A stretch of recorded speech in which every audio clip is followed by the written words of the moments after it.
Welcome to this Pharmacology Masterclass. Today, we're breaking down 3 critical classes of cardiovascular medications every nursing student must master. We'll look at direct renin inhibitors, calcium channel blockers, and beta blockers. We'll cover how they work, key examples, and what you need to teach your patients. First, let's look at the system most of these drugs target, the RAAS system. This cascade starts in the kidneys and is a major regulator of blood pressure. Direct renin inhibitors, or DRIs, are the first line of defense, targeting the very beginning of the RAS cascade. The only drug in this class currently is aliskiren. It binds directly to renin, preventing it from starting the whole blood pressure-raising process. While effective, watch out for diarrhea and hyperkalemia. And remember, aliskiren has a black box warning for pregnancy. It's toxic to the fetus. Nursing tip: teach patients to avoid high-fat meals when taking aliskiren, as fat significantly decreases the drug's absorption. Keep it consistent. Moving on to calcium channel blockers. These drugs stop calcium from entering heart and vessel cells, leading to powerful vasodilation. CCBs are split into 2 groups. The dipines, like amlodipine, focus on the blood vessels. The non-dipines, like verapamil and diltiazem, affect both the vessels and the heart's rhythm. Non-dihydropyridines are your go-to for heart rate control in conditions like atrial fibrillation because they slow down the conduction through the AV node.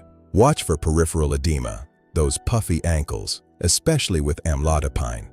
Other common issues include constipation and even gingival hyperplasia or gum overgrowth. Critical education: no grapefruit juice. It blocks the enzyme that breaks down CCBs, which can lead to dangerously high drug levels in the blood. Finally, the OLOLs, beta blockers. These block the fight or flight receptors to lower heart rate and blood pressure. Cardioselective blockers like metoprolol mainly hit the heart. Non-selective ones like propranolol hit the lungs too, making them risky for patients with asthma or COPD. Nursing safety first. Always check the apical pulse. If the heart rate is below 60 or systolic BP is below 90 to 100, hold the dose and call the provider. For your diabetic patients, be careful. Beta blockers can mask the tachycardia and tremors that signal low blood sugar, so they won't know they're hypoglycemic. Never let a patient stop beta blockers suddenly. Abrupt withdrawal can cause rebound hypertension or even a heart attack. They must be tapered off slowly. Let's wrap up with the key differences you'll be tested on. Each of these classes manages hypertension differently.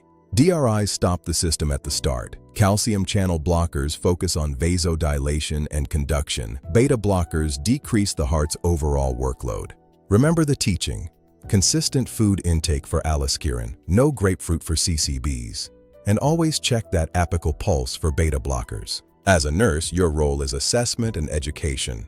Watch those electrolytes with DRIs, monitor for edema with CCBs, and never skip that pulse check for beta blockers. Keep these goals in mind as you assess your patients. Effective medication management is the key to moving them back to that healthy, normal range. Thanks for joining this Pharmacology Masterclass. Study hard, and we'll see you in the next session of Nurse Dante. Thank you for watching. Please like, share, and subscribe.